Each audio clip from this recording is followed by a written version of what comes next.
जो विषय है वो है evolution concept of domestic violence. घरेलू हिंसा के ऊपर में हम बात करने जा रहे हैं दोस्तों। और भारत की जो पहले की फिलॉसफी रही है वो घर एक मंदिर है ऐसा कहा जाता था। लेकिन पता नहीं पिछले कुछ समय से या कुछ दशकों से कहें कि क्या हुआ कि इस मंदिर की जो शांति है, जो प्रेम था, जो विश्वास था, उसकी नींव कहीं ना कहीं कमजोर होती चली जा रही है। आज उन दीवारों के पीछे से कुछ चीखें सुनाई देती हैं। इसी विषय को लेकर क्या चर्चा करेंगे, और चर्चा का स्तर थोड़ा सा व्यापक होगा कि पहले जब कभी घरेलू हिंसा की बात की जाती थी, डोमेस्टिक वायलेंस की बात की जाती थी, तो कहा जाता था किसी पति ने पत्नी को मारा। लेकिन बदलते परिवेश के साथ ये बातें थी करीबन 80 से 90 के दशक के बीच तक। लेकिन जैसे जैसे टेक्नोलॉजी आई, एजुकेशन का स्तर बढ़ा, हम मॉडर्नाइज हो गए, तो शायद इसका जो स्वरूप है वो भी बदल गया है। और इन्हीं बदलते स्वरूप पे हम चर्चा करेंगे, क्योंकि अब हम ऑफलाइन से ज्यादा ऑनलाइन रहते हैं। तो क्या डोमेस्टिक वायलेंस भी ऑनलाइन होने लगा है? इन विषयों पे बात करेंगे, लेकिन इस विषयों की शुरुआत हम युवाओं के साथ करेंगे। इसके बाद चलेंगे फ्लैशबैक की ओर, और हम सीनियर लोग बाद में इसके ऊपर अपने कमेंट्स देंगे। और उसके बाद doctor Shubhra Sanyal super senior हैं, तो उनके कमेंट्स हम बाद में लेंगे, सारे एक्सपीरियंस के साथ, क्योंकि आपको सब सुनना चाहेंगे। तो पूरी चर्चा के बाद में बीच में सुब्रत सान्याल जी हम आपको लेके आएंगे, लेकिन शुरुआत करता हूँ दिव्या जी के साथ में शुरुआत करेंगे। जी सर, आपने बिल्कुल ठीक कहा कि जैसे पहले के जमाने में अगर हम बात करें डोमेस्टिक वायलेंस के बारे में तो एक छवि आती है कि एक औरत पीड़ित होती हुई, ऐसे एक ख्याल आता है ना। जैसे डोमेस्टिक वायलेंस के बारे में सोचो तो लगता है कि एक औरत पीड़ित हो रही है। पर जैसे कि बदलता दौर है और बदलता स्वरूप, जैसे आपने कहा, ये बात मैं कहूँ तो पेन डज नॉट डिस्क्रिमिनेट, पर सोसाइटी करती है। Pain does not discriminate but society definitely करती है। जो दर्द औरत महसूस कर रही है वो दर्द मर्द भी महसूस कर रहा है। आज के दौर में मुझे ऐसा लगता है कि एक मर्द वो दर्द ज्यादा महसूस कर रहा है, बट मर्द को बोला जाता है ना कि मर्द को दर्द नहीं होता। वो उस चक्कर में, उस चीज में उसको अपने आप को दबा के रह जाता है, अपनी फीलिंग्स को दबा के रह जाता है और उस चीज को एक्सप्रेस नहीं कर पाता। मेरा फैमिली में ही कोई एक केस है जिसमें उनकी लव मैरिज हुई एक लड़के की। और लव मैरिज उनकी रही 4 से 5 साल की। उसके बाद सॉरी, लव अफेयर रहा उनका 4 से 5 साल का। उन्होंने शादी करी, पर शादी के कुछ ही टाइम बाद उनकी चीजें काफी बदल गई। आपस में उनके रिलेशंस काफी बदल गए। और कुछ ऐसा हुआ कि वो चुप्पी में, लड़का इतना चुप हो गया, इतना परेशान हो गया कि डिप्रेशन का शिकार हो गया। अब इसको, ये मतलब सबसे परफेक्ट एग्जाम्पल है इस चीज का कि हम लोग अपने एफर्ट, मतलब एफर्ट्स ही खत्म कर लेते हैं कहीं से भी हेल्प मांगने के लिए। हम सोचते ही नहीं है कि हम कहीं इस चीज के लिए मतलब ये जरूरी है। लड़के को लगता है ना कि मैं तो लड़का हूँ, मुझे तो दर्द नहीं होता, क्या मैं सच में डोमेस्टिक वायलेंस का शिकार हूँ, ये ख्याल ही नहीं आता। इसे एक एग्जाम्पल कहा जाएगा एक्सपीरियंस और एक्सपेक्टेशंस के बीच में। जब जहाँ क्लैश होता है, हमारे फील्ड में इसे कहते हैं कॉग्निटिव डिसोनेंस। जब एक पर्सन एक्सपेक्ट करता है अपने आप से कि आई एम अ मैन, मैं तो आई डू नॉट, मेरे साथ ऐसा नहीं हो सकता, बट एक्सपीरियंस उसके ऑपोजिट चल रहा होता है, जो उसके साथ हो रहा होता है और वो एक्सपीरियंस कर रहा होता है। सो इस कॉग्निटिव डिसोनेंस की वजह से जो मर्द है वो लर्नेड हेल्पलेसनेस में आ जाता है। मतलब मांगता नहीं है वो हेल्प, वो बात नहीं करता, वो उस चीज के लिए बोलता नहीं है। सो ये आज के दौर में ज्यादा देखने को मिल रहा है, इन माई एक्सपीरियंस। ठीक है, आपने कहा कि दर्द तो मर्द को भी होता है, ये भी सच है। लेकिन शायद बिल्कुल लेकिन जो मर्द है उसको एक सिखाया गया है कि आपको रोना नहीं है, आपको उदास नहीं होना है, आप पावरफुल बिल्कुल। हो। इस वजह से अपनी भावनाओं को सामने रख नहीं पाते हैं एक भी रख भी। नहीं पाते। आ, इसी पे ले लेता हूं मैं, गायत्री जी। मैं आपको भी पहले कनेक्ट कर लूं, फिर हम राष्ट्रीय मैडम के पास में आएंगे। Sure sir. आई थिंक जब हम एक समाज को देखते हैं, एक सोसाइटी को देखते हैं, एक चीज होती है कि कौन सा सेक्शन ऑफ द सोसाइटी ज्यादा अफेक्टेड है, right? The largest section of the society as a woman is affected by domestic violence, right? So we always protect the weaker class, right? Hmm. And हमारा समाज पुरुष प्रधान समाज है, right? I understand patriarchy जितना affect करती है एक वुमन को, उससे ज्यादा अफेक्ट करती है एक मैन को. Like she said, right, the people don't understand. Men are under the pretext. पुरुषों को कहा जाता है आप वीक नहीं हो सकते, आप रो नहीं सकते, और आपके साथ डोमेस्टिक वायलेंस हो सकता है नहीं. बट हमें ये भी समझने की जरूरत है कि जब हम डोमेस्टिक वायलेंस या घरेलू हिंसा की बात करते हैं, वो सिर्फ मारपीट नहीं होता. बहुत सारे लोग ये बात नहीं समझते कि घरेलू हिंसा एक क्या होती है. वो फाइनेंशियल भी हो सकता है, वो इकोनॉमिकल भी हो सकता है, वो इमोशनल भी हो सकता है. अगर आपका पार्टनर या आपका लिव इन पार्टनर या आपका हस्बैंड, आपकी वाइफ आप पे जोक्स बनाते हैं, आपके कैरेक्टर को क्वेश्चन करते हैं, आपको कहते हैं कि आप जॉब कर सकते हो या नहीं, या आपको एक्सपेक्ट करते हैं कि everything you earn you give it to them, आप पे कंट्रोल रखते हैं, right. And it's both aspects, positive और नेगेटिव. कुछ करना और कुछ नहीं करना भी इंक्लूडेड है घरेलू हिंसा में. अगर आप करते हैं कि मारते हैं, पीटते हैं, इमोशनल अब्यूज करते हैं, पर अगर आप अपने पार्टनर का नीड्स पूरा नहीं करते हैं, वो भी घरेलू हिंसा है. ठीक है। एंड ये सिर्फ बीवी या लिविंग पार्टनर को अप्लाई नहीं होता है. ये बेटी, बेटा, any domestic relationship, mother, father, सबको अफेक्ट करता है इक्वली, एंड सबके लिए इक्वल प्रोटेक्शन है. जी बिल्कुल गायत्री जी, आपकी बात को समझ रहे हैं कि, और थोड़ा सा मैं राशि को जी को लाऊंगा साथ ही, हमारे शायद अगर गलत नहीं हूं तो बनारस से शायद हैं या प्रयागराज में है डॉक्टर कमलेश तिवारी जी, वो भी जुड़ चुके हैं। सर आपका स्वागत है, और समय पे मैं आपको बुलाऊंगा कमलेश जी, चर्चा में शामिल कर लूंगा। लेकिन अभी जो जो दोनों हमारे पार्टिसिपेंट ने बात रखी है, और ये यूथ है, इन्होंने काफी बदलाव को अभी महसूस कर रहे हैं। तो थैंक यू सर, बातें, नमस्कार। जी नमस्कार नमस्कार कमलेश जी। तो जो ये महसूस कर रहे हैं और हम लोगों ने जो बदलाव देखा है, तो राशि जी मैं आपके साथ आऊंगा, लेकिन इसको समाप्त करता हूं। जो मैं समझ पाया वही हो रहा है कि पुराना जो समय था जहां पे हम डोमेस्टिक वायलेंस को या घरेलू हिंसा को पति पत्नी के बीच में मारपीट मानते थे, उसमें एब्यूज शामिल नहीं था जब तक कि पत्नी को चोट ना पहुंचाई जाए शारीरिक रूप से, तब तक उसे डोमेस्टिक वायलेंस की कैटेगरी पे नहीं लाया जाता था। लेकिन शायद अभी जो बातें यहाँ पे हुई, दिव्या ने रखी और जो गायत्री ने रखी, उन बातों से मुझे समझ में आता है कि कहीं ना कहीं अगर मेंटल एब्यूज भी है तो वो भी डोमेस्टिक वायलेंस की कैटेगरी में आता है या आना चाहिए। इमोशनल मैनिपुलेशन किया जा रहा है, खास करके जब हम लिविंग की बात करने लगे अभी, तो यह भी डोमेस्टिक वायलेंस में है। इकोनॉमिकली अगर थोड़ा सा तकलीफ दी जा रही है, वो भी होगा। और एक शायद आप लिविंग में जब बात कर रहे हैं तो भी बहुत सारा केसेस आने लगे, वो मैरिटल रेप का भी केस बहुत देखने को मिल रहा है। ये भी अब डोमेस्टिक वायलेंस की कैटेगरी में आता है। साथ ही साथ लगातार न्यूज़पेपर और मीडिया में खबरें उठती हैं कि ओल्ड एजेस के लोग हैं, खास करके जो माता पिता हैं, उनके साथ भी उत्पीड़न किया जाता है, उन्हें भी हरेस किया जाता है। शायद ये भी अब उसी कैटेगरी में आता है डोमेस्टिक वायलेंस पे। और बच्चों के ऊपर जो उत्पीड़न हो या बच्चों को जो मारपीट की जाती है, उसको भी हम घरेलू हिंसा में लेते हैं। लेकिन शायद ये भी सही होगा कि पत्नी द्वारा पति के ऊपर में आक्रमण, ये भी घरेलू हिंसा होना चाहिए। और पतियों के ऊपर या पति के परिवार के ऊपर जो एक फॉल्स केस दिया जाता है, क्या उसे भी घरेलू हिंसा की कैटेगरी में शामिल करना चाहिए? ये सारे पॉइंट्स अभी बात करते करते मेरे जहन में आ गई, तो मैंने इसे रख लिया और एक एक पॉइंट पे समझेंगे। तो गायत्री जी आप इस पे बोलेंगे कि मैं पहले राशि जी के पास चलूं? शी कैन टेक मेरे द पास एक पॉइंट इनिशिएटिव, है। That's okay. तो फर्स्ट मैं बोलता हूँ मैडम राशि आपके पास आता हूँ इसके ऊपर में। दो चार पांच पॉइंट्स हैं, जो गायत्री जी ने कहा और जो दिव्या जी ने कहा, मेल और फीमेल दोनों एस्पेक्ट्स कवर हो गए। हम्म। आपने साइकोलॉजिकल, फाइनेंशियल, इकोनॉमिकल, बाकी सब छेड़ दिए। एक बहुत इंपॉर्टेंट कॉन्सेप्ट आया सामने, जो आपका नेशनल फैमिली हेल्थ सर्वे में आया। उन्होंने बताया कि जो क्राइम होता है और जो रिपोर्ट होता है, उसमें 30% से 35% का फर्क आता है। हम्म।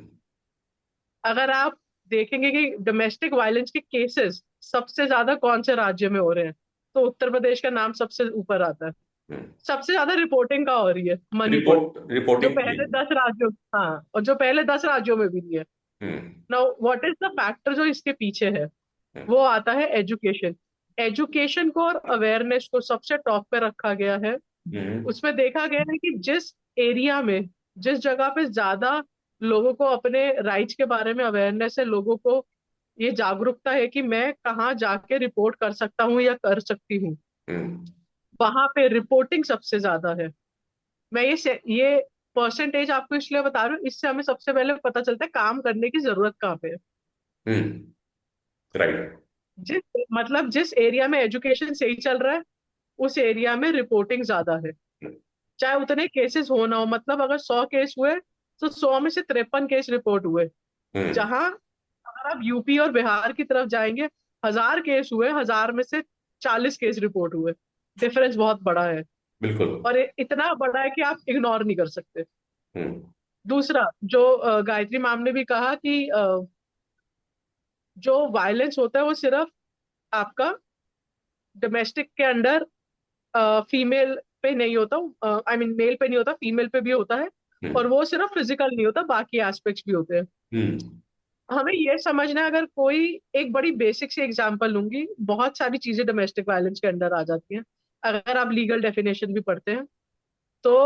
अगर हम किसी को कह रहे हैं कोई हमें साइकोलॉजिकली हमारे राइट्स को वायलेट कर रहा है, या कोई हमें किसी भी तरह का इमोशनल वायलेंस क्रिएट कर रहा है, लेट्स एक बड़ा बेसिक एग्जांपल है चीटिंग का, extra hmm. Marital affair, cheating. कोई चीटिंग करने से पहले ना, फिजिकल एक्शन करने से पहले अपने दिमाग के अंदर प्लान करता है कि मैंने चीट करना है। सो इमोशनल निगलेक्ट तो तभी से शुरू हो जाता है। हम्म। अब हम कितने क्विक है, कितने परसेप्टिव है इसको पकड़ने में, ये बहुत इंपॉर्टेंट है। तो अब इसमें क्या रोल आ जाता है कि आप अपने पार्टनर को कितना जानते हैं, as a male as a female, आप कितने परसेप्टिव हैं वो चेंजेस इन द एक्शंस को नोटिस करने। कहते हैं ना, कोई भी क्राइम होने से पहले दस्तक देता है। बिल्कुल। वो दस्तक सबको मिलती है, आप कितने परसेप्टिव है उसे पकड़ने पे, ये आप पे डिपेंड करता है। हम्म। इसी के साथ आता है फाइनेंशियल क्राइम्स। आप सबसे ज्यादा ये केसेस देखेंगे हवाला के। हम्म। अगर किसी लड़की की शादी बाहर हो रही है तो उसका पासपोर्ट अपने पास रख लेना। दुबई के बहुत सारे केसेस आते हैं ऐसे, मिडिल ईस्ट के बहुत सारे केसेस आते हैं कि बहुत मुश्किल से जो वहां के दूतावास वाले होते हैं वो भारतीय नागरिक को वापस भेज पाते हैं देश अपने। तो वहां ये सब सर डोमेस्टिक वायलेंस के अंडर ही तो आ रहे हैं। लेकिन क्योंकि ये इंटरनेशनल लेवल पे हो गया तो वो लाइमलाइट में आ जाता है। अब आते हैं पेरेंट्स पे। पेरेंट्स वाला हम सीधा सीधा डोमेस्टिक वायलेंस में ले नहीं सकते, क्योंकि वो क्राइम ऑन एल्डरली आ जाता है। उसका लॉ बिल्कुल चेंज हो जाता है हमारे लिए। हम्म। तो वो इसलिए हम लोग क्लियर कट नहीं ले सकते, लेकिन निग्लेक्ट को हम वायलेंस के अंदर ले सकते हैं। तो पेरेंटल निग्लेक्ट अगर हम कर रहे हैं किसी भी एज पे, तो वो डेफिनेटली क्राइम के अंडर आता है, वो वायलेंस के अंडर आता है। हम्म। सो ये बहुत सारी फैक्टर्स हमें लेने पड़ते हैं कंसिडरेशन में किसी भी चीज को वायलेंस पे लाने के लिए। एक, और प्रताड़ित होने वाली कैटेगरी कोई एक नहीं है। बट हाँ, जैसे कि मैडम ने एड्रेस किया कि women is a weaker section. जब हम इक्वालिटी की बात करते हैं, men and women are not equal, let's be very clear. Physically man is more strong, biologically they are most having more strength, और इस पे कोई डिबेट नहीं है, फैक्ट है ये। उसी तरह women is emotionally more tolerant. हमें बायोलॉजी ने ऐसा बनाया कि हमारा हार्मोनल सिस्टम ऐसा है कि हमारी मेंटल स्ट्रेंथ ज्यादा है, तो इसलिए हम जल्दी रिपोर्ट भी नहीं करते। अब आप इस पे देखेंगे रिपोर्टिंग ज्यादा क्यों हो रही है, क्योंकि जब आपको राइट्स की अवेयरनेस आती है ना, जितना लेडीज और women have started to talk about their rights, उतनी रिपोर्टिंग ज्यादा हो रही है। और हम्म। ये उन्हीं स्टेट्स में हो रही है जहाँ पे एजुकेशन हाई है। हम्म। मतलब औरत ने बोलना शुरू किया और डाइवोर्स के रेट बढ़ गए। तो हम्म। पहले टॉलरेंस ज्यादा था, वो टॉलरेंस को हम लोग एक पॉजिटिव लाइमलाइट में ना ले शब्द के हिसाब से। वो हम्म। सिर्फ इतना था कि औरत आवाज नहीं उठाती थी इसलिए घर चल रहे थे। हम्म। अब आवाज उठानी शुरू की तो घर नहीं चल रहे, ठीक है। क्योंकि पावर स्ट्रगल आ गया बीच में अब। ये पॉइंट है। जेंडर रोल्स अब उतने अब नहीं, हाँ, मैं उसी जेंडर रोल। अब मैं आपको उसी उसी एंगल पे ले चल रहा हूँ। आपसे चर्चा करने का एंगल यही होगा कि डोमेस्टिक वायलेंस इतने रिपोर्ट हो रहे हैं क्योंकि आपने कहा कि एजुकेशन का स्तर बढ़ गया। तो एजुकेशन का स्तर बढ़ना था, तो फिर ये डिवोर्स के भी स्तर क्यों बढ़ रहे हैं? यहाँ पे अवेयरनेस क्यों नहीं आ पा रही लोगों के बीच में? अब थोड़ा अपने को साइकोलॉजिकल पॉइंट से समझना है, और समझना ये है कि डोमेस्टिक वायलेंस ज्यादा क्यों हो रहे हैं, डोमेस्टिक वायलेंस बढ़ क्यों रहे हैं, या रिपोर्ट क्यों हो रहे हैं? क्योंकि क्योंकि जेंडर रोल्स डिफाइन नहीं है, हम्म। क्लैशेस ज्यादा होते हैं, लोग एक दूसरे को सुनने को तैयार नहीं है। पहले हमें क्विक ग्रेटिफिकेशन एक टर्म है साइकोलॉजी में, मतलब जो भी आपकी नीड है वो एकदम से पूरा हो जाना। हम्म। अब आजकल का जमाना वो वाला है, पहले के लोगों में टॉलरेंस थी, क्षमता थी सुन बैठ के किसी को सुनने की। सान्याल मैम का एक पुराना आर्टिकल होगा होम बॉन्डिंग पे, हम्म। पुराने लोगों के अंदर क्षमता थी सुनने की। राइट। अभी तो न्यूक्लियर फैमिली और जॉइंट फैमिली के भी डिफरेंसेस देखेंगे आप बच्चों में। जो जॉइंट फैमिली के मोस्टली बच्चे होंगे उनमें थोड़ी अभी भी क्षमता है कि वो सुन ले, क्योंकि घर में एक काम करने से पहले 10 लोगों से परमिशन लेनी है। हम्म। पर न्यूक्लियर फैमिली में नहीं होगा ये अभी।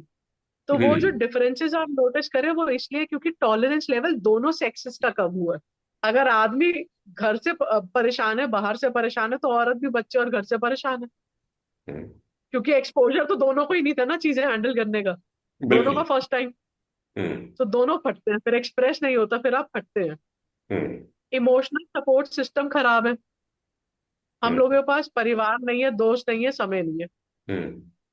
और अगर है भी तो हमें हर चीज जल्दी जल्दी चाहिए, ठीक है। कोई ग्रेटिफिकेशन वो हो नहीं सकता। तो हम्म। उसमें भी हमारे पेशेंस आते हैं, उस वजह से हम लोग रिएक्टिव हो गए हैं। अब हम्म। हम लोग जवाब देने के लिए नहीं सुनते, हम रिएक्शन देने के लिए सुनते हैं। राइट। हम रिएक्टिव रिएक्टिव ज्यादा हो गए हैं। मैं कमलेश जी को थोड़ा सा इस बीच में ले लेता हूँ। डॉक्टर तिवारी जी, जी चर्चा में। नमस्कार।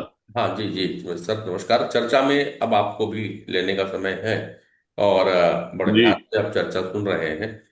और जी बात चल रही है कि डोमेस्टिक वायलेंस का स्वरूप कैसे बदलता चला जा रहा है। क्या जी वाकई वाकई आपको भी लगता है, जैसा मुझे लगा, कि डोमेस्टिक वायलेंस का जो स्वरूप है वो बदल रहा है, जैसे जैसे हमारा जी। हमारा समय और समाज दोनों बदल रहा है? सबसे बड़ी बात है कि हम कहेंगे कि शिक्षित होने के बाद आदमी का धैर्यवान होता है और सही गलत जानता है। हम्म। लेकिन क्या हमें सही शिक्षा मिल रही है आज के समाज में? हम्म। शिक्षा के द्वारा व्यक्ति का सर्वांगीण विकास हो रहा है। केवल एक पहलू हो रहा है, पढ़ो। और चीजों का शिक्षा से कोई मतलब नहीं है। परिवार, संबंध, नाते, रिश्ते, ये सब शिक्षा में कहीं नहीं है। एजुकेशन जो हो रहा है कि आप साइंस पढ़ रहे हो कि आर्ट्स पढ़ रहे हो, और ज्यादातर केवल पढ़ो और डिग्री लाओ। डिग्री के अलावा आपके पास कोई शिक्षा की व्यवस्था नहीं है। हम्म। ठीक है सर। तो बिल्कुल। ये पहला बात होना चाहिए डोमेन्स बनने। ये नहीं कि पहले नहीं होता था, पहले होता था, इस तरह के नहीं होता था जो आज। क्योंकि मैं मैरिज काउंसलिंग में भी करता हूँ। एक विश्वास था कि हमने 7 चक्कर कर लिया, और 7 चक्कर में अपने अहम को लोग रखते थे। दूसरी बातें जो है, न्यूरोटिक प्रॉब्लम ज्यादा बढ़ी है। साइकोटिक तो बढ़ी ही है, न्यूरोटिक प्रॉब्लम ज्यादा बढ़ी है, जिससे आदमी शॉर्ट टेम्पर हुआ है, इंजाइटी में हुआ है, ऑब्सेसिव हुआ है। सबसे बड़ा ऑब्सेशन है कि, और तीसरी चीजें, कोई आज भी समाज में इसको इलनेस नहीं मान रहा है। जिस तरह से और चीजें हैं, ये भी इलनेस है। अडिक्शंस, ये भी एक कारण है। परिवार में टूटना। अभी मैडम कह रही न्यूक्लियस फैमिली, न्यूक्लियस फैमिली है तभी भी है, नहीं भी है तभी। क्योंकि उसके पर्सनालिटी का disorder, introverts, extroverts, psychopath personality, ये सब चीजें ज्यादा हो रही है। उसको ज्ञान नहीं है कि हमें इस विषय पर चर्चा करना चाहिए, बात करना चाहिए, ऑर्डर नहीं करना चाहिए। आज जो पढ़ के लोग सोचते थे नहीं होगा, मैडम अभी बता रहे कुवैत में, यहाँ पर हमें अपेक्षा ज्यादा हो गई। अपेक्षा के अनुसार हम काम नहीं करते, हम्म। संतुष्ट नहीं रहते। अपेक्षा का एंड नहीं है। एक रोटी बांट के खाने में जितना एंजॉयमेंट था, अब एक रोटी अकेले खाने में नहीं। क्रशनेस है, क्रशनेस आया इसमें कि हम दूसरे को क्रश कैसे करें, हम्म। और वातावरण ही ऐसा हो गया है। हम तो ये कहेंगे कि हम लोग जब छोटे थे तो एक गांव में आती थी नाच, धोबी की, जिसमें आदमी पूछता नहीं था, वो हुड़ुक बजाता था, मोहिले चलो रे मोहिले चलो। जितने लोग सोचते सुनते थे, आते थे, उसको छू देते थे और वही काम करके घूमते थे। बाद में पूछा जाता था, भैया ऐसा क्यों कर रहे हो, तो इन्होंने कहा ये कर रहे हैं इसलिए हम कर रहे हैं। तो ये भी एक रीजन है। सब लोग ऐसे रहते हैं, हम भी ऐसे रहे, स्टेटस में है हमारा। और सबसे बड़ी बात मैंने बताया कि मेंटल स्टेटस नॉर्मल नहीं है। अगर नॉर्मल रहता, और एक डर खत्म हो गया समाज का, कानून का। कानून और समाज को लोग खरीदने के तैयार हो गए। जिसकी हाथी, जिसकी लाठी, उसी की बाली बात हो गई है। तो हम्म। शक्ति प्रदर्शन ज्यादा हो गया है इस समय, शक्ति प्रदर्शन। और प्रेम तो है ही नहीं, प्रेम नहीं है। हम्म। और इसके लिए हमारी मीडिया भी एक तरह से, पिक्चर, ये भी एक तरह से इन्वॉल्वमेंट इनका भी है। जो आज क्या आ रहा है सीरियल, बता दीजिए किस सीरियल में हमें बुलाया जा रहा है। बहुत सा तमाम सीरियल आ रहे हैं जिसमें एक दूसरे के घर में केवल तकिया नुशी हो रही है। कोई अच्छा ऐसा सीरियल दिखाया जा रहा हो जिसमें जन्म जन्मांतरों का संबंध निभाने की बात कही जा रही हो, जिसमें पारिवारिक भूमिका की अच्छी बात कही जा रही हो, कोई भी सीरियल आप बता दें। तीसरी चीज, ट्रीटमेंट के क्या उपाय है, इसके इलाज के क्या उपाय है, इसके लिए कोई ऐसी संस्था है जो इनके देखभाल के लिए कुछ काम करती है? कोई चीज ऐसा करता है? हम उनके सेटिस्फाइज के लिए कोई काम ऐसा होता है कि जिसके हम थोड़ा, मेन हम ये कहेंगे, हम शिक्षित तो हो रहे हैं, हम्म। शिक्षा तो दी जा रही, लेकिन डिग्री की शिक्षा दी जा रही। इसमें जो वायलेंस है रास्ते हम्म। में, ये सब है, हर तरह के बच्चे के साथ है। बच्चे को बच्चा ही कर रहा है मारपीट। कोई बच्चा, जो छोटा बच्चा है, माइनस कर रहा है घर हम्म। की क्या, और वो क्या है अपने, कहाँ समझता है कि इतना परिवर्तन हो गया। मैं बता रहा हूं, मैं तो यही कहता हूं, स्पिरिचुअलिटी होनी चाहिए, लेकिन उस माँ के प्रति होनी चाहिए जिसने मुझे पैदा किया है। ये समाज में नहीं बताया जाता है। लोगों ने एक नारा दे दिया कि स्पिरिचुअल नहीं होना चाहिए, सब गलत है, गंगा जी गलत है, सब गलत। माँ, जो माँ मुझे पालती है, तभी आएगा, तब हम समझेंगे कि स्त्री का महत्व क्या होता है। माँ ऐसे बैठी है, अगर बच्चे ने टट्टी कर दिया 6 महीने के बच्चे, माँ ऐसे ढकती है। मैंने अपने आंख से देखा, खाना खाती रहती है। जिस कमरे में आप बैठे हैं यहाँ पर, आपको बता दीजिए, कोई एक लड़का टट्टी कर दे, कोई उस कमरे में चला जाए, जब मैं जानू, उस माँ की पूजा नहीं होती है। तो माँ की पूजा जब तक नहीं सिखाई जाएगी, लोगों को लर्निंग नहीं कराई जाएगी, तब तक महत्व अपने परिवार का, अपनत्व का नहीं आएगा। ये बताना पड़ेगा, स्पिरिचुअलिटी रहे या न रहे, माँ के प्रति जरूर होना। ये मेरा करना है। थोड़ा सा सान्याल मैडम को भी इस पे वर्जन लेंगे, सुनेंगे। But generally, when children are growing up and they are finding the way parents are behaving with each other, they will definitely take the side judgment because they are also having intelligence to take a decision. Yeah. Ma'am, I'm talking about young children, one. Second, on the basis of researches, जो generalized result निकले हैं, मैं उनके basis पे बात कर रही हूँ। I am talking about children younger than 5 years। Oh, तो छोटा okay. बच्चा जब देखेगा वो ये सीखेगा, क्योंकि वाइकेरियस लर्निंग, मेरा न्यूरॉन्स एट वर्क, वो छोटे बच्चे में होते हैं। बड़े अपनी जजमेंट बनाते हैं। 7-8 साल का बच्चा होगा, वो अपनी जजमेंट दे देगा कि हाँ मेरे फादर सही है, मेरी मदर सही है। मैं छोटे बच्चों की बात कर रही थी, क्योंकि वो Okay. एक नीड स्थापित हो जाती है कि आपको कैसे बिहेव करना है। दूसरा एक बड़ा इंटरेस्टिंग पॉइंट है कि when it comes to empowerment, whom are we empowering? कोई अगर ऑलरेडी प्रतिष्ठित इंसान है सोसाइटी में, उसको और मान प्रतिष्ठा आप दे रहे, उसे एम्पावरमेंट नहीं कहते। Exactly. अगर एक ट्राइबल लेडी जो अपना घर संभाल रही है, जो लेट्स से नक्सलाइट्स के साथ फेस टू फेस करके ग्रो करिए अपने बिजनेस को, उसको लाइमलाइट मिल रही है, वो एम्पावरमेंट है। उसको Yeah. बिजनेस मिल रहा है, वो एम्पावरमेंट है। तो ये भी बहुत बड़ा सवाल है, आप एम्पावर कर किसको रहे हैं। Yeah. तीसरा आता है पावर स्ट्रगल। जो कोर्ट में केसेस आते हैं, वहां पे पावर स्ट्रगल बहुत है कि मुझे दिखाना है कि मेरे पास इतने सोर्सेज हैं, और बच्चा मेरी कस्टडी में होना चाहिए। It is not how I am going to take care of the kid, वो बात तो है ही नहीं, मसला ही नहीं है वो तो। मसला है कि बच्चा किसके पास रहेगा, बच्चा कैसे पलेगा, ये तो सवाल ही नहीं आता। थोड़ा सा मैं वापस आऊंगा और मुझे बताइए डोमेस्टिक वायलेंस के मेन रीजन क्या क्या आ रहे हैं और कैसे सिनेरियो बदल रहा है। हम अभी बच्चा किसके पास जाएगा या काउंसलिंग की पार्ट तो बाद में आ रही है, थोड़ा सा हम शायद दूसरे डायरेक्शन पे चले गए थे।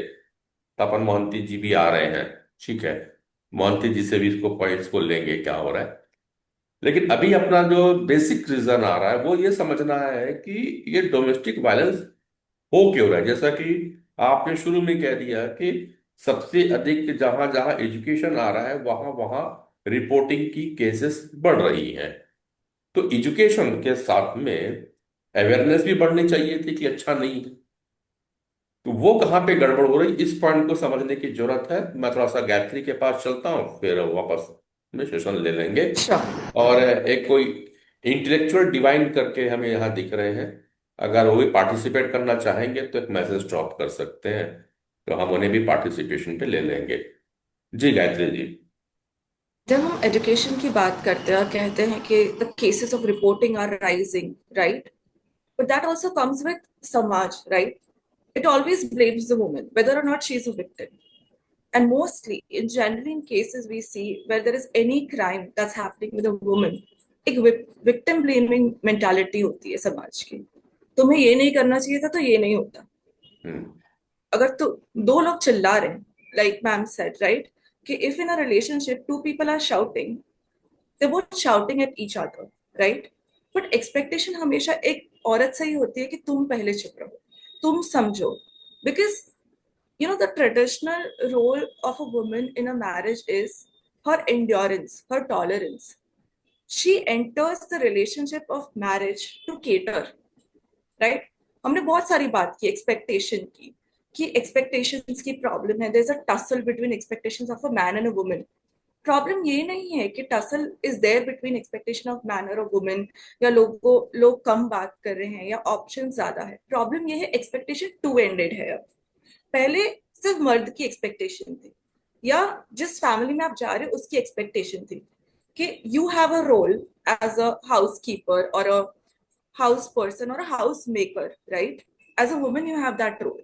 But now you have your own expectations because you have education, you have exposure, and you are not entering a marriage for some kind of support, you know, financial support, या घर आगे बढ़ाने के लिए तुम एज अ वुमन नहीं जा रहे हो मैरिज में।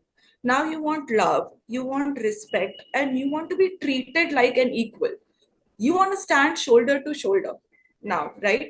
तो वो expectation problem कर रही है, just like society is not ready.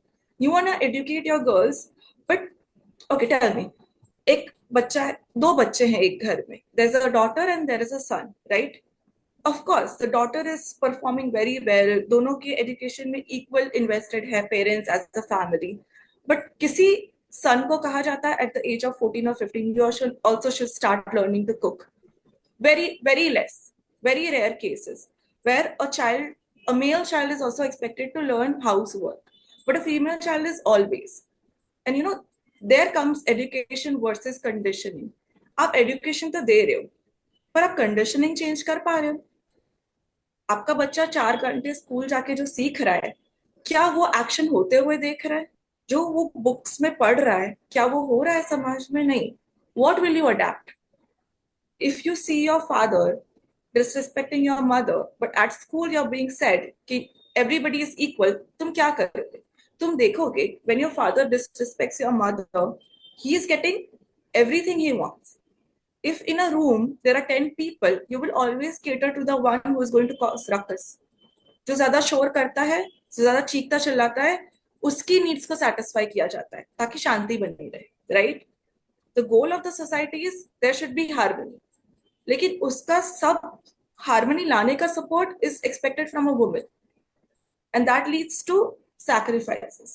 Now, for so long, if I am educated, there's, as a female, there's also tussle in my head, right? कि मैं स्कूल में सीख रही हूँ कि सब इक्वल है, मैं एक जॉब पे जाती हूँ, I am more of equal, more than my house, right? पर मैं देखती हूँ कि फिर भी मुझसे ये घर में एक्सपेक्टेशन है कि मैं चुप रहूं, मेरी आवाज का एक डेसिबल होना चाहिए, मुझे एज अ औरत सीखना चाहिए घर भी कैसे चलाना है, राइट? तो my expectation from my partner should not be that you know how my father is. अब लड़कियां नहीं ढूंढ रही है कि मेरे बाप को मैं ढूंढ रही हूँ अपने पार्टनर में, that's not true. I am not looking for my father in my partner any more. क्योंकि जब मैं ऑफिस जाती हूँ, हम दोनों के अगर रोल सिमिलर हैं तो घर में हमारे रोल सिमिलर क्यों नहीं हो सकते? When I'm expected to contribute financially, why are you not expected to contribute in the house?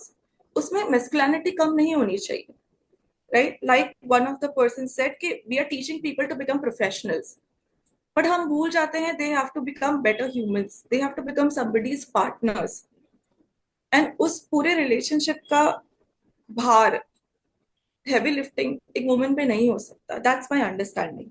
And you know, when you talk about empowerment, ma'am ने बहुत सारे एस्पेक्ट्स बताए, spiritual, physical, emotional, educational, financial, but उसके साथ एक duty भी आती है। उसका एक और एस्पेक्ट है कि if you are being empowered and you think you are entitled to that empowerment, आपको लगता है आपका हक है उस एम्पावरमेंट पे, किसी और का भी है, एक टॉलरेंस भी होना चाहिए कि अगर मैं एम्पावर हो रहा हूँ तो किसी और को भी होने का हक है उतना ही, irrespective of their gender, irrespective of their economic, social background. को कंटिन्यू करूंगा दिव्या जी आपके साथ में। जी दिव्या जी, हम कंटिन्यू करते हैं उसी सेक्टर पे। जैसा कि गायत्री जी ने कहा कि अगर हम आज की डेट में एम्पावर्ड हो रहे हैं, फाइनेंशियली भी हम बराबर अर्न कर रहे हैं, हम काम भी उतना ही बराबर कर रहे हैं बाहर में जा करके, तो इक्वलिटी क्यों नहीं? और यही कहीं इक्वलिटी की जो भावना हमारे अंदर में आ रही है, मेरा हक, डोमेस्टिक वायलेंस को बढ़ा रहा है।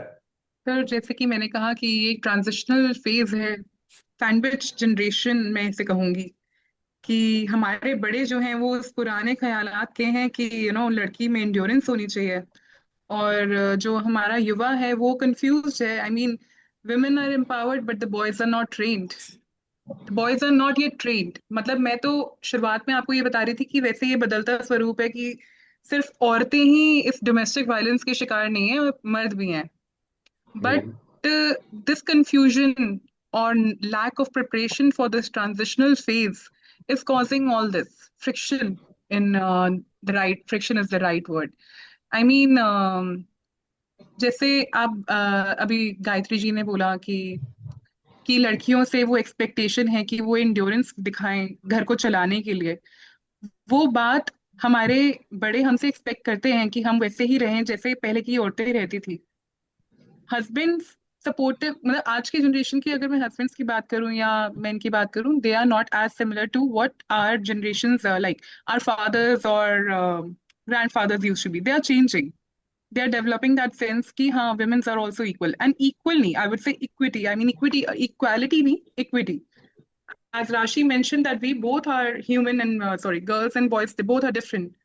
So yeah, we are different, and to have a sense of it is very important, which is lacking, which is causing that friction, is what I want to say over here. राशि जी, तपन जी, मैं आपके पास आऊंगा क्योंकि legal matter पे बात करेंगे और एक सेशन और होगा जिसमें हम आपको डीपली आपसे समझेंगे। लेकिन थोड़ा सा पॉइंट पे चलेंगे, और ये बातें आ रही हैं कि स्पिरिचुअलिटी की जब बात सान्याल जी ने की, तो शायद कंफ्यूजन यहाँ भी है कि स्पिरिचुअलिटी को सही ढंग से समझा नहीं गया और समझाया भी नहीं गया। शायद एक रीजन ये भी है परिवार टूटने का और डोमेस्टिक वायलेंस होने का। इक्वलिटी किस चीज की? मेल अलग है और फीमेल अलग है, जो मैं समझता हूँ। दोनों एक हो ही नहीं, इक्वालिटी सर, दोनों हो ही नहीं तो। इक्वालिटी। हाँ, इक्वलिटी की बात करें, इक्विटी की बात करें, हम बराबरी की बात करते हैं और अपने हक की बात करते हैं। मेन मेन है, विमेन विमेन है, दोनों अलग हैं। और बड़ी अच्छी किताब थी, मुझे पढ़ने को बहुत बहुत कई साल पहले पढ़ा था मैंने, men's from Mars and women's from Men are from Mars and women are from Venus. राइट। बड़ी अच्छी किताब है, और मैं बहुत से लोगों को रिकमेंड करता हूँ जो लोग इस तरह के बातें मेरे पास भी जब कभी आती है, तो हालांकि मैं काउंसलर नहीं हूँ, लेकिन लोग चर्चा लेके आते हैं तो फिर मैं इसी तरह की बातों को एग्जाम्पल देके करता हूँ। तो हमें समझना होगा कि शायद गड़बड़ी कहाँ है। इक्वलिटी में बात करें तो बहुत अच्छा उदाहरण, सावन का महीना चल रहा है, और मैं थोड़ा सा कुछ ज़्यादा ही स्पिरिचुअल और रिलीजियस पर्सन हूँ, इसमें एग्जांपल भी मैं देता हूँ। और लास्ट की मेरी क्लास भी थी तो उसमें भी मैंने यही एग्जांपल दिया था कि अच्छी जोड़ी की जब, मतलब अच्छे प्रेमी की बात की जाती है, तो राधा और कृष्ण का एग्जांपल देते हैं। उनसे अच्छे प्रेमी प्रेमिका नहीं हुए। अच्छी जोड़ी की जब बात की जाती है तो कहते हैं राम सीता की जोड़ी होनी चाहिए। लेकिन जब अच्छे दाम्पत्य की बात की जाती है, अच्छे पति पत्नी की बात की जाती है, तो कहते हैं शिव पार्वती की तरह होनी चाहिए। तीनों में कहीं ना कहीं अंतर है, और ये चीज हमें समझने की जरूरत पड़ेगी। इक्वलिटी थी वहां पर, मगर उसके बाद भी किस कुछ चीजों को लेकर के शिव और पार्वती अपनी जगह बांट ली थी, अपने सीमाएं बना ली थी, और सेक्रीफाइस दोनों को करना पड़ता। That's not the good word, sacrificing. हम सेक्रीफाइस नहीं करते किसी के लिए, और शायद यही कमी मेरे विचार से लगता है कि यही कुछ कमी हम लोगों में रह गया है, जहां पे हम हक, पति पत्नी के बीच में हक नहीं होता। माँ बाप, बाप बेटे के बीच में, माँ बेटी के बीच में हक नहीं होना चाहिए। अधिकार की भावना नहीं होनी चाहिए। हमें बार बार अधिकार और राइट पढ़ाए गए हैं कि हाँ ये आपका अधिकार है, ये अधिकार है। शायद इसकी वजह से भी गड़बड़ी हो रही है, और हम कॉम्पिटिटिव ज्यादा होते चले जा रहे हैं। और ये कंपटीशन जो है कहीं ना कहीं हमारे झगड़े का मेन कारण बन रहा है। और मैं तो होलिस्टिक हेल्थ पे ज्यादा काम करता हूँ, तो मैंने सानिया मिर्जा से भी कहा था कि बड़ा अच्छा एग्जाम्पल, हमारे यहाँ कुछ कैंसर के डॉक्टर्स बैठे हुए थे, ऑन्कोलॉजिस्ट बैठे थे, कहा कहा था भैया से एग्री है इस बात से कि हम इतने कॉम्पिटिटिव हो गए हैं कि हमारी बॉडी की सेल भी अब कंपटीशन करने लगी है। और यही कंपटीशन कहीं ना कहीं कैंसर की ओर भी ले जा रहा है। वो बंदा जो ना कभी सिगरेट पिया, ना दारू पिया, ना गुटखा खाया, मगर हाँ कंपटीशन, जेलसी जरूर खाया है। तो राशि जी आपके पास वापस, इसके बाद में मैं ज्यादा लेक्चर दे रही हूँ, ज्यादा लेक्चर देते, इतना लेक्चर देना नहीं था, लेकिन बातें थी तो मैंने ये बातें रख दी जो मैं अक्सर बात करता हूँ। तो राशि जी आपके पास आते हैं, क्या लगता है ये दोनों बातें अभी तक जो हुई योग के थ्रू? I गायत्री जी कुछ think, बोलना चाहती हूँ। yeah, just two statements before you start saying. I think when we talk about equality, we are talking about equality of opportunity and treatment, right? And when you say right, हमें right सिखाया जाता है. This is the problem of half knowledge and half information. कि वही मैं भी वही कह definition रहा और था। interpretation, yeah, कि right एक सिक्का है जिसके दो पहलू हैं, एक है राइट, एक है ड्यूटी. अगर मेरा किसी चीज पे हक बनता है तो उसके सामने मेरी ड्यूटी भी है. हम राइट को लेके चलते हैं और ड्यूटी को भूल जाते हैं. That is the problem with half knowledge and half information. That was from my and. ठीक है, तो एजुकेशन में भी कहीं ना कहीं है कि आधा है, आधे की जरूरत है। राशि जी इसी के साथ आपके पास। आपने सावन का एग्जाम्पल दिया, मैं आपको बड़ी प्यारी एक आयरनी बताती हूँ। जी। जो dance as a thing is a feminine energy कहा जाता है कि डांस को, जबकि सबसे बड़े अगर डांसर देखा जाए कॉस्मिक के तो कौन है? नटराज। बिल्कुल। और जब वॉरियर का एग्जाम्पल लेता है तो it's a male, mostly Rajputanas, Ranas, Marathas. But देखा जाए, अगर आप स्पिरिचुअलिटी और रिलीजियोसिटी के पर्सपेक्टिव से देखें, काली से बड़ा कोई वॉरियर नहीं निकला। बिल्कुल। ये होती है क्वालिटी। हम्म। यहाँ पे जो मैडम ने कहा कि एडुकेशन की बात है, तो सर एडुकेशन सिर्फ जो आपके साइंटिफिक सब्जेक्ट्स हैं उन पे नहीं होती है। एडुकेशन जो आपके पहले एक सब्जेक्ट हुआ करता था, वैल्यू एजुकेशन, मॉरल कॉन्सेप्ट्स, अब नहीं है स्कूल्स में। ऐसे ही आपको कहीं ना कहीं से, मैं कह रही हूँ, it's not about a single particular religion. आप हर जगह के अच्छे अच्छे एस्पेक्ट्स उठा के डालिए ना पढ़ाई में, क्यों नहीं पढ़ा रहे? हम्म। आपको हर एस्पेक्ट की नॉलेज होगी, आपको हर तरह की इक्वालिटी की नॉलेज होगी।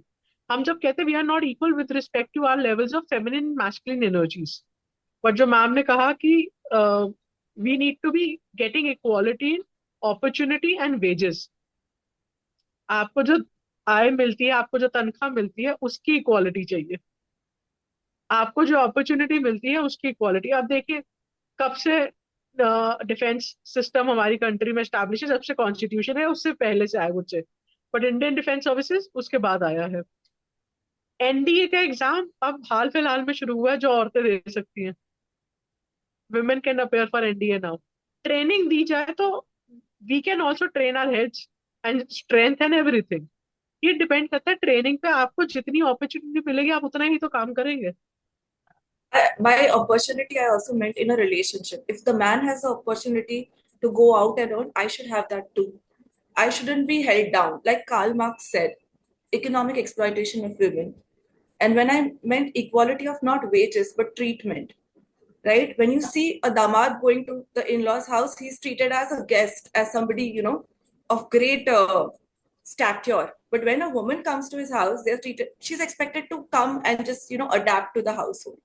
So equality of treatment and opportunity in terms of households. This is the It's rituals of very our no this is the rituals of our Hinduism. उसके बहुत सारे रीजन है. कभी बैठेंगे तो उस टॉपिक पे भी मैं डिस्कस करूंगा. और शायद यही हमारा, जो भी आपने कहा, सॉरी मैं थोड़ा सा इंटरप्ट कर दिया राशि जी, लेकिन यही शायद थोड़ा सा हम बताने में चूक रहे हैं. That is the spirituality. दामाद को और बहू को घर पे जब लाया जाता है, और एक रीजन आएगा और हम बात करेंगे होम बॉन्डिंग के ऊपर में, बहुत पेंडिंग वर्क रखा हुआ है, इस पे जरूर बात करेंगे. क्यों बहू को जब लाया जाता है तो एक माता लक्ष्मी का रूप मान करके लाया जाता है. बहू को स्वागत, बहू का पहला दिन क्या, करीबन 3-4 महीने मुझे याद है, और अभी भी कई जगह पे होता है, कुछ काम करने नहीं दिया जाता. वो बल्कि उसकी ननद बेचारी परेशान होती रहती है, जब भाभी वो कर रही, भाभी का देखभाल कर, भाभी के लिए पानी लेकर के आ, भाभी के लिए खाना लेके जा, भाभी के लिए नाश्ता लेकर के जा. केयर सबको करते हैं, चूंकि वो घर उसका हो जाता है. इसलिए है दामाद को ससुराल में हमेशा रोका जाता है, क्योंकि दामाद का वो घर नहीं होता है. और यहाँ पे इक्विलिटी की बात हम नहीं कर सकते, क्योंकि अगर दामाद वहां पे जाएगा तो पूरा पूरा कल्चर बिगड़ जाएगा. और फिर वो जो दामाद का और क्या जीजा और साले का जो संबंध है ना, और कटाई में पड़ जाएगा. खैर डाइवर्ट हो जाएगा मैटर. इक्वलिटी थोड़ा सा गड़बड़ा रहा है, हमें कहीं ना कहीं स्पिरिचुअलिटी को समझना होगा. थोड़ा सा तपन साहब के पास चल. हाँ राखी जी आप बोलिए, फिर मैं तपन जी को थोड़ा सा लेकर के आऊंगा फिर. नहीं नहीं सर, मैं कह रही हूँ बस डोमेस्टिक वायलेंस पे वापस आते हाँ हैं. डोमेस्टिक पे ज्यादा बात करनी है हमको. सर अभी जी बात जी कर रहे डोमेस्टिक वायलेंस को लेकर के. डॉक्टर कमलेश जी यहाँ पे थे, शायद उन्होंने एक जिक्र किया यहाँ पर कि शायद कानून का भय नहीं है. फिर एक बार बात कानून के ऊपर आ गई. कानून का भय नहीं है, पिछले बार भी हम लोग ने बात किए थे फोरम पे, शायद ड्रग्स एडिक्शन को लेकर चल रहा था, ट्रैफिकिंग ऑफ ड्रग्स को लेकर के चल रहा था, वहां भी ये बात हुई कि कानून का भय नहीं है. क्या वाकई कानून कमजोर है, या कानून का भय नहीं आता लोगों के पास में? नहीं, इसके दो पहलू है। पहले बार तो आप अगर देखेंगे कि कानून इसलिए बनाया गया ताकि हम्म. लोगों के बीच में एक डर रहे कि अगर हम ऐसे गैर कानून काम करेंगे हमें दंड उपलब्ध होगा। हम्म. लेकिन अगर हम उसका प्रैक्टिकलिटी देखेंगे कि जितना परसेंटेज कन्विक्शन है उस रेट में, फॉर एग्जाम्पल अगर आप डोमेस्टिक वायलेंस एक्ट के अंदर देख लीजिए, 498A में देख लीजिए, डाउरी हम्म. डेथ में देख लीजिए, तो उसका कन्विक्शन रेट थोड़ा सा बहुत कम है। तो लोगों को लगता है कि ठीक है ये चल जाता है एक्ट। लेकिन अगर जिस सेक्शन को हम देखेंगे, जैसे मैं तो लगता हूँ कि 498A के बाद, डोमेस्टिक वायलेंस के एक्ट के बाद लोगों के मन में बहुत डर है। ऐसे बात नहीं है कि लोगों का डर नहीं है, लोगों के बीच में कानून को लेकर डर भी है। लेकिन अगर कानून को तो मर्डर के खिलाफ भी है, ट्रैफिक वायलेशन के खिलाफ भी है, लेकिन वो भी हो रहा है। तो मुझे लग रहा है कि एक बात रास्ते में एक कानून है, एक साइड में हमारी कॉन्शसनेस है। जैसे आप कह रहे थे एक स्पिरिचुअलिटी, एक अवेयरनेस है ना, ये चीजों को साथ में लेके चलना पड़ता है। हम्म. क्योंकि अभी देखिए सुप्रीम कोर्ट ने फिलहाल कल ही एक जजमेंट में दिया। उनने एक अच्छे कपल थे जो वेरी हाईली क्वालिफाइड, एक फ्लाइट लेफ्टिनेंट है और एक उनका मिसेस MBA है, लेकिन दोनों का नहीं वही मैं पढ़ते, बोल दोनों रही रहते अलग अलग जगह। हाँ, कोर्ट ने कहा कि आप में नहीं कहता कि आप मदर की बात न मानो, आप लोग पढ़ा लिखे आदमी है, आप आपस में सुलझ लाइए, you try to accept each other. हाँ, लेकिन कोर्ट ने कहा कि कह दिया कि आप don't make it a public brick batting type. तो कोर्ट में भी यही कह रहा कि हमारे पास तो पहले एक एक्ट और भी थी, फैमिली कोर्ट्स एक्ट जो था ना, तो फैमिली कोर्ट्स में, मैरिज एक्ट में हमेशा वही कहते थे कि we try to conciliation first, let's reconcile with differences. मेरा एक इंटरेस्टिंग बात मध्य प्रदेश हाई कोर्ट में अभी कहा था किसी केस में, बोला कि पत्नी ने बोली सर मुझे उसने कभी, मेरा पति ने एक नई साड़ी नहीं दिया। तो जज साहब ने बोले ठीक है, पति को बोले आप आज नई साड़ी लेके आइए, आप बीवी को अपना लेके जाइए। That was happy ending. वो लेके चले गए, फिर उन्होंने उनका रिश्ता फिर चल पड़ा। तो कई बार ऐसी चीजें भी होती है हमारे सामने तो मुझे आप जो लग रहा है, आप जो कह रहे थे कि हमारे बीच में दोनों चीज आया है अभी, कि एक लड़कियों को बीच में एक कम्पिटिटिवनेस आ गया, हम्म, हमारे पास राइट्स आ गया लेकिन ड्यूटी का कंसर्न नहीं रहा। और बाय एंड लार्ज हम सोचते हैं कि there is a legal solution to things, लेकिन हाँ there are cases which are irreconcilable differences, वहां हमको अलग करना पड़ेगा। There are cases where we think there are minor adjustment, वो करना पड़ेगा। And there are cases where violence takes place which need a legal solution. तो ये तीनों को अगर हम साथ में लेके चलेंगे तो आई थिंक हम उस चीजों को देख सकते हैं।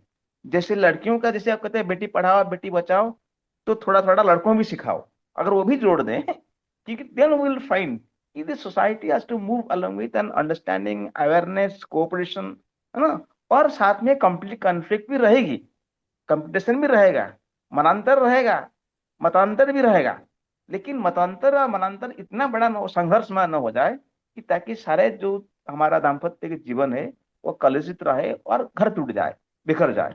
तो इस हिसाब से कि उन सब चीज का होता है, ऐसे कोई फैमिली नहीं है, कोई पर्सन नहीं है जहाँ पे डिफरेंसेस नहीं होता है। लेकिन hmm, society in the way as sociologist से कि it's a cooperation caused by conflict, तो हमारा कॉन्फ्लिक्ट होता है फिर भी हम कोऑपरेट करते हैं, और कोऑपरेशन सबसे उसे एक लेवल पे कॉन्फ्लिक्ट को दबा देता है। तो ये सामाजिक है, चाहे वो मार्क्स कहे, चाहे काउंट कहे, चाहे दुर्खाइम कहे, किसी के बारे में बात कहे, तो ये एक अंडरस्टैंडिंग है।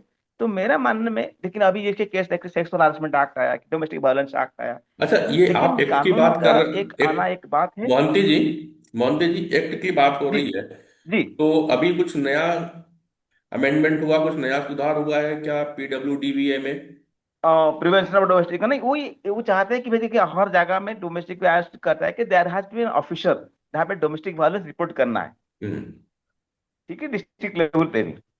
लेकिन वो क्या करते हैं, इवन इसी लेवल पे भी करते हैं कि वो एक्ट में एग्जैक्टली मुझे अमेंडमेंट का राइट में तैयार नहीं था देखना, मुझे नहीं लग रहा है कि कौन सा अमेंडमेंट हुआ, लेकिन मैं प्रॉब्लम इसके इम्प्लीमेंटेशन को थोड़ा सा अमेंडमेंट कर रखे हैं। जैसे डोमेस्टिक वायलेंस ऑफिसर की बात होती है तो वहां पे थोड़ा सा कार्यकारी की बात होती है।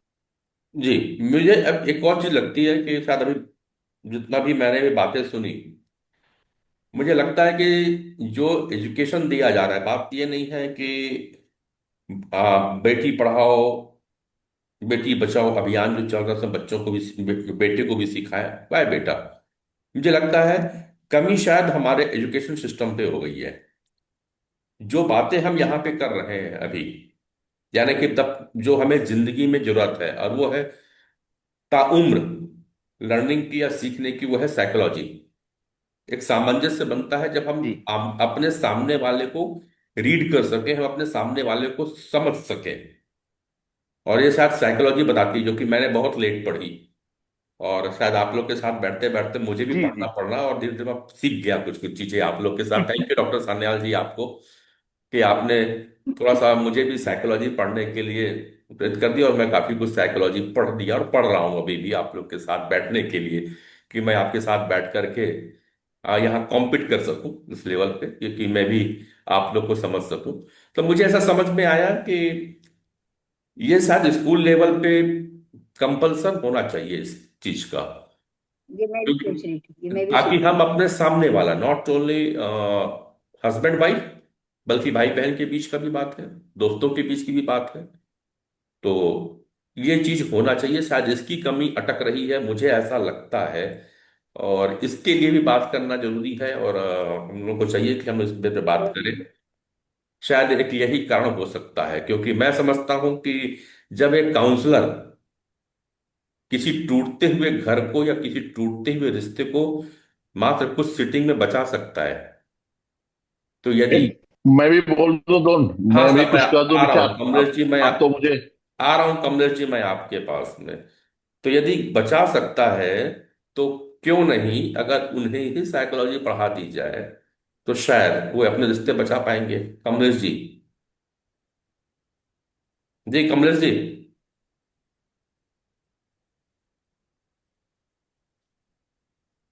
जी सर, नमस्कार सर। जी, मैं ये कहना चाहता हूं, जो आप बात कर रहे हैं, सबसे बड़ी बात यह है, क्या हमको जो काउंसलर हैं ये अच्छे और ट्रेंड उपलब्ध हैं? जिस तरह से अभी हमें ये मुहिम चला करके अच्छे काउंसलर को इनको ट्रेनिंग करने के लिए इनको शिक्षा देने की बात होनी चाहिए, पहली बात। क्योंकि अभी भी जो काउंसलिंग की बात होती है उसको खुद नॉलेज नहीं। जैसे आपने कहा, मैंने अभी सुना, मैं कुछ बच्चों का चाइल्ड परसेप्शन टेस्ट किया, जो घर में जहां पर डोमेस्टिक हो रहा था। वो हम्म। बच्चे 10 साल से नीचे थे, उसको सीएटी कहते हैं, चाइल्ड परसेप्शन टेस्ट। उस बच्चे ने उस टेस्ट के माध्यम से वो बातें बताया जो मेरे काउंसलिंग में मदद किया, जो दोनों लोगों ने नहीं बताया। और एक केस ऐसा था जिसमें डाइवोर्स के केस था, हाई कोर्ट में मुकदमा चल रहा था, पति पत्नी के डाइवोर्स था। सिंगल ब्रांच जो थी वो बच्चे को मदर को देने के लिए कहा था। मैंने उस बच्चे को साइकोलॉजिकल टेस्ट के बाद मैंने एक रिपोर्ट बनाई कि जब दोनों लोग बच्चे के लिए अपने अहम को तोड़ करके एक छत के नीचे नहीं रह सकते हैं। देखिए, हमारा समझौता तभी होता है क्योंकि जब हम बच्चे के साथ रहते हैं, अपने इमोशन को दबाते हैं, अपने जो पावर को दबाते हैं, क्योंकि एक बच्चे की जिंदगी बनाना है। लेकिन इस समय समाज में अभी कुछ दिन पहले से 70 दशक 80 दशक के बाद एक तरह से एक ब्रॉड लेवल पर साजिश के तहत, प्लानिंग के तहत हिंदू मैरिज एक्ट को खत्म करने की बात की गई। इसमें कोई नहीं है। आप सब 4 साल के पहले के कोई बारात किए हैं? क्या सिस्टम से शादी होती है? उस सिस्टम से शादी होती है जैसे होनी चाहिए थी। वो जल्दी करो जल्दी करो, कुछ नहीं। एक क्या है, ढकोसला है। जब आप ढकोसला उस शादी के प्रोसेस को कहते हैं, आगे भी बहु कहते हैं, प्रोसेस भी हो जाता है। तो इनके अंदर अविश्वास शुरू से पैदा किया था। हमने बारात देखा है, जो उस बारात में जाते थे तो लोग हर चीज को बड़ी गहराई से लिया जाता था। ये आज नाछुन नवान है, आज पूछना है। जैसे आपने बंसाले कहा, जो लावा परसता था, उसकी इज्जत होती थी। सोया रहता हुआ बच्चा उठा के लाता था, वो संबंध जिंदगी भर जलवाता था। अब क्या होता है, अरे ऐसी फॉर्मेलिटी कोई कर दे, फॉर्मेलिटी में आ गए हम। आपको एक एग्जाम्पल, सटीक तो नहीं है, मैं बीएचयू से पढ़ा जब बनारस रहता था, धीरे धीरे अफवाह उड़ाई गई, गंगा गंदी, मैली है मैली है मैली है मैली है। अफवाह कौन उड़ाया? पंडित गलत हैं, शादियां गलत करते हैं, कौन उड़ाया?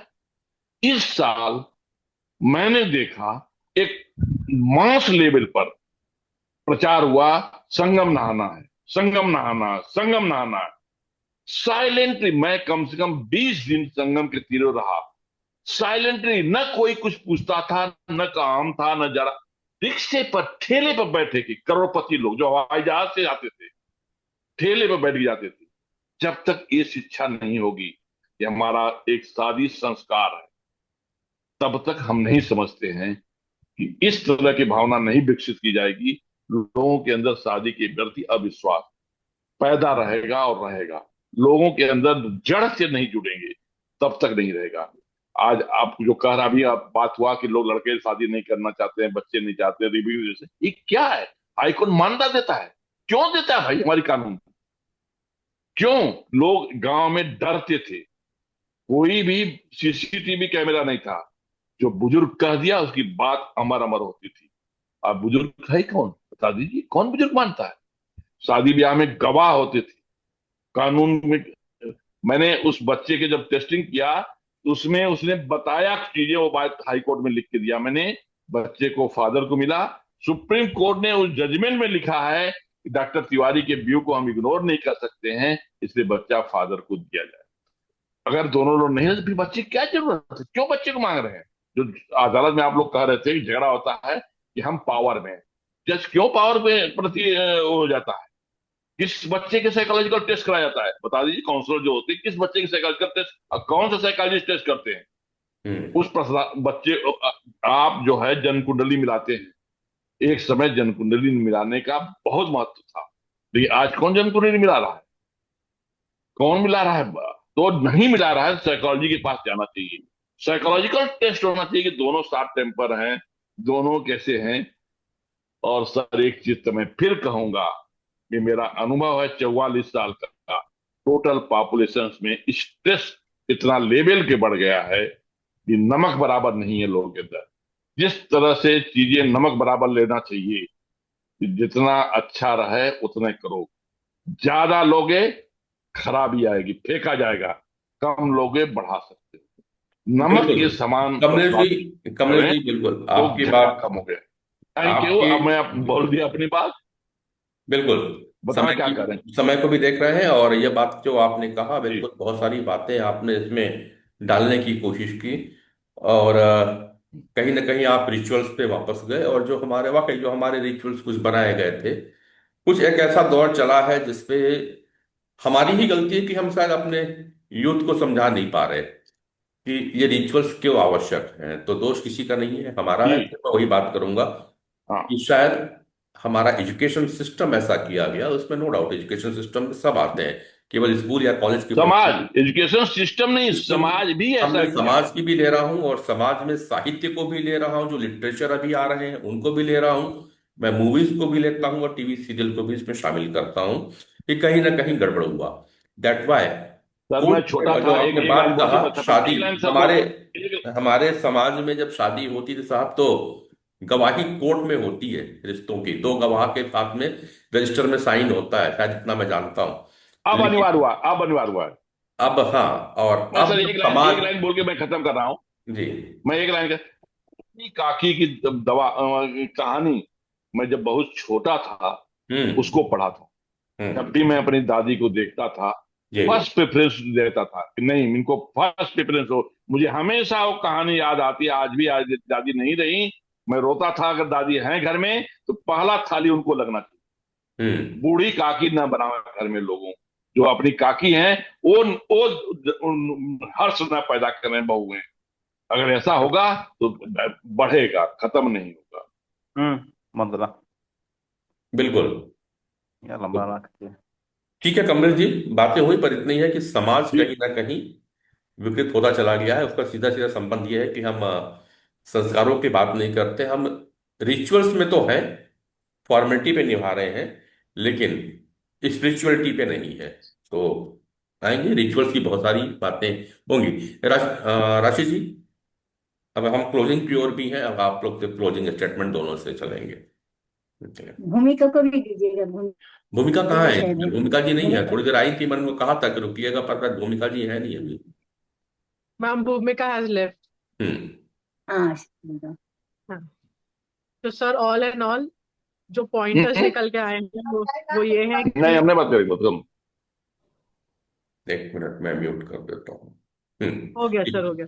मैं कह रही हूँ ऑल एंड ऑल जो पॉइंटर्स निकल के आए हैं वो ये है कि आदमी और औरत दोनों डोमेस्टिक वायलेंस के शिकार होते हैं।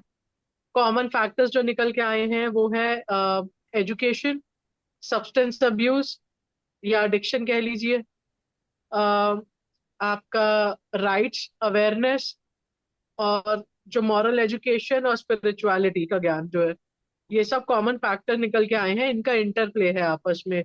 अब ये जो रिलेशनशिप है वो इनवर्स है या डायरेक्ट है, वो अपनी अपनी जगह है। और उसके बाद राइट्स की अवेयरनेस, डिफरेंट सर्वेज की हमने बात की है इसमें, जैसे नेशनल हेल्थ सर्वे हो गया, तपन सर ने बात की है लॉ इन्फोर्समेंट की, ये सब चीजें डिस्कस हुई। और कुछ ओल्ड स्कूल बातें भी हुई कि home bonding, joint families, nuclear families, pros and cons सबके अपनी अपनी जगह है। तो हम घूम फिर के सेम सवाल पे आ गए। मैम का एक सवाल था डोमेस्टिक वायलेंस है क्या हम्म और वो क्यों हो रहा है। क्यों हो रहा है का आंसर हमें मिल गया है क्या, वो हमने 4 से 5 प्रकार में as per the legal definition discuss कर लिया कि इमोशनल है, सोशल है, इकोनॉमिकल है, फाइनेंशियल है, फिजिकल है, सेक्सुअल है। हर तरह का डोमेस्टिक वायलेंस है। माँ बाप को हमने नहीं गिना इसमें क्योंकि वो एल्डरली अब्यूज में आता है। बच्चों को भी नहीं गिना क्योंकि वो पॉक्सो के अंडर आ जाता है मोस्टली। मगर फिजिकल का है। होगा तो वो लेबर के अंडर आएगा, हाँ, सेक्सुअल होगा पॉक्सो के अंडर आ जाएगा। तो अगर आप इनको, कुछ कह रहे जो हैं। डाटा आपने पहले बताया था, अगर सबको मिला दिए तो डोमेस्टिक वायलेंस की रिपोर्टिंग तो ज्यादा हो गई। रिपोर्टिंग सर कहाँ ज्यादा हो रही है, आप देखिए ना, पॉपुलेशन परसेंटेज, अवेयरनेस और रिपोर्टिंग। हम्म जहां क्राइम ज्यादा है वहां रिपोर्टिंग कम है। यूपी, लेकिन जहां ओवरऑल पॉपुलेशन ही कम है तो उसका परसेंटेज रिपोर्टिंग का बढ़ गया ना। ठीक है। चलिए मणिपुर। चलिए। जरूरी है। अगला अगला अगला वो नहीं कर पाऊंगा मैं, तो क्योंकि अब जो ब्रेक होगा, अब ब्रेक होगा तो फुल ब्रेक होगा। और डॉक्टर सान्याल जी। जी के पास चलते हैं, क्योंकि मेरे पास में 8 मिनट का समय है जी। हाँ, मैं जो है ये काफी अच्छा डायलॉग एंड डिस्कशन हुआ पंडित जी। मैं ये कह रही हूँ कि एक साइकोलॉजी में राशि भी जानेगी, mind is a tabula rasa. Hmm. ये ब्लैंक होते हैं जब बच्चे पैदा होते हैं, and as the child grows, all the experiences that he does through observation, वो imprints an attitude बनता चला जाता है। आज के जमाने में क्या हो रहा है, with broken homes or with divorces and mothers, single mothers and single fathers, तो कितना सिखा रहे हैं अपने बच्चों को जो सीख रहा है। देखो कहाँ से आएगा discipline, culture and other thoughts. यहाँ पे क्या हो रहा है, what I was feeling, that a child in such cases will not be learning the discipline, the principle, the docility of life. वो अगर स्कूल में, जैसे आप कह रहे थे, कहीं पे इंस्टीट्यूशंस में इम्पोर्टेंटली उसको मैंडेटरी बना दिया जाए, तब आप देखेंगे बच्चे जो कुछ सीखे नहीं है स्कूल और घर के एनवायरनमेंट में, वो वहां सीखेंगे। आप अगर कंपेयर करें जो वेदांत स्कूल है, जो मिशनरीज हैं, रामकृष्ण मिशन के हैं, स्वामी विवेकानंद, आप देखेंगे वहां के बच्चे को देखिए, they are also studying, they are also becoming CEOs and managers and all. But you see their attitude, you see their composure, you see whether they're moving into domestic violence. No, because that which the parents have failed, they have been there and they have been tuned to the culture of India. Domestic violence as such बाहर के देश में नहीं हो रहा है, ऐसा नहीं है, बहुत rampant, that is part of their life. हम क्यों डिस्कस कर रहे हैं? Because we are finding something unique. And more children, either they are not marrying or they are children of single mother, single father. So that empathy जो होती है दूसरों के प्रति, वो खत्म हो गई है। अब आप बस, मैं यहाँ ज्यादा नहीं बोलना चाहती, मैं यही कह रही हूँ कि बोथ होम तो नहीं कहूंगी, हाउस कहूंगी, क्योंकि वेरी लिव्स इन होम। क्योंकि होम का, पांडे जी, मैंने बहुत बार इसी प्लेटफॉर्म पे बोला है कि home requires 3 pillars, that is sense of belongingness, sense of importance and sense of love and warmth. ये होता है होम। हम लोग सब हाउस में हैं, और एज अ रिजल्ट ये चीजें हो रही, करप्शन करिए, क्राइम करिए, ये सब हो रहे हैं। एज अ क्रिमिनल साइकोलॉजिस्ट हम देख रहे हैं आजकल एडोलेसेंट्स क्राइम कर रहे हैं, they have no hesitation and they are very well full versed with the juvenile justice act. और तो मैं बस मैम, इसमें यही एक मिनट, एक बात ये है, तुलसीदास जी ने एक जगह कहा था Pandit ji, and I picked up from Times of India, very beautiful, ये हमारे कंट्री के कल्चर है। इन्होंने कहा था, when the child cries, the world laughs, and when the child, as he grows with his time and action, when he leaves the world cries and he laughs. ऐसा अब नहीं होने वाला है। I am finding the future becoming more dim, more dull, for the very reason that parents now, आजकल के दादा दादी, नाना नानी कहाँ घर में हैं? Either they are staying separately or they are placed in old age home. Now mothers and parents don't have time to spend with the children. Very fact, राशि जानेगी, Divya जानेगी, the proximity with the parents. Because proximity कुछ ज्यादा चीज नहीं, अगर गोदी में बच्चे को में बैठा लिए, the moment, the love, the sense of security, belongingness, ये आ जाती है। ये कहाँ है? आजकल बच्चे क्रैशेस में हैं, या हॉस्टल्स में हैं, या कोई देखने वाला घर में है, mother is working, father is working, they have no time for the child. तो ऐसे चाइल्ड अगर कहे कि हमको क्या मिला आप लोगों से, आप क्या बताएंगे? What answer will you give? Now here it is that I'm saying I'm slightly becoming emotional, but this is the thing. Issue is go to the core. When I spoke of the word empowerment, I meant holistic. It starts from parents, not only parents, even the grandparents. What are you giving to the child when the child is, Rashi, that we believe in cognitive behavior. We say the mind is a tabula rasa. And what is happening later in life? Now, there's another thing I want to share. I've done a lot of researches, I know. There are men or there are children. When they were growing, they have seen the absurdities in the house. They have seen the cruelties being leveled against another person. वो चीज अगर उसने dislike किया तो अपने घर में नहीं ले आएगा. He will never raise his hand on his wife. He will respect his wife because he disliked it that what is happening in his house. और अगर दूसरे ने वहीं पर दूसरे ने कहा यही होना चाहिए तो वो वही फॉलो करेगा अपने घर में. So So, this is what ma'am, I'm trying to convey. only one point is not covered throughout, which is for the next this thing episode in the series कह लेते हैं, that treatment modalities available for the doers and victims of domestic violence. That is also important to be covered, which we can cover in the next part. Next और मैं future सुन नहीं पाया, में क्या बोला मैडम आपने, राशि? Sir, treatment. treatment modalities available for the doers and victims of domestic violence. Right, in next session we will do. उसको थोड़ा सिंप्लीफाई करना होगा. हाँ, modalities in the school colleges plus outside. उसको भी प्लान करते हैं, लेकिन अब शायद समय भी हो रहा है तो खत्म करने का भी समय आ गया है. तो बहुत अच्छा एक डिस्कशन रहा आज के पॉइंट पे.